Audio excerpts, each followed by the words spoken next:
Everyone keeps saying you need to EQ your mix, but no one actually explains what EQ really does. Let's fix that in the next 2 minutes. You don't need fancy plugins or analog gear, you just need to understand what's really happening when you move that knob, because once you get it, EQ stops being guesswork and starts making sense. Step 1. What EQ actually is. EQ stands for equalization, and all it does is change the volume of specific frequencies. That's it. You're not fixing the sound. You're shaping which parts are louder or quieter in the spectrum. When you boost 10K, you're making that brightness louder. When you cut 300 Hz, you're making the muddiness quieter. So in the end, EQ is basically volume control, but in a super precise way. Step 2.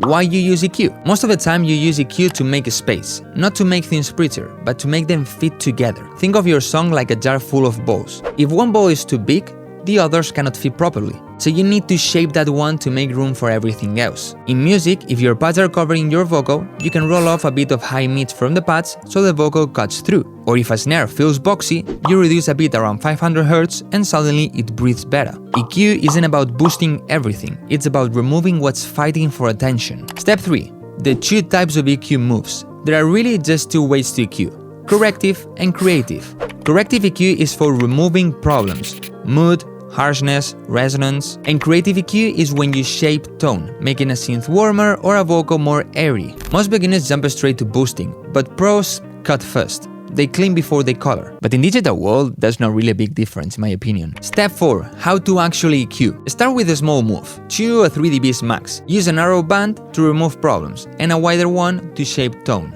But always listen in context. An EQ move that sounds great in solo can ruin your mix when everything plays together. Maybe you made the bowl too big and cannot fit in the jar. Maybe you need to reduce the highs of the bass to give a space to the guitar. So EQ isn't about making a sound perfect on its own, it's about making it work with everything else. Step 5. The real secret. The real secret to EQ is knowing why you're touching it. Every move should have a purpose. You cut the lows of the piano to leave a space for the bass. You reduce the mids of the vocal to remove muddiness. You boost a bit of 10,000 Hz to add air and clarity. EQ is not about rules, it's about intention. And once you start EQing with purpose, your mixes sound cleaner, wider, and way more professional. That's it. Keep it simple, trust your ears, and don't forget to hit subscribe for more.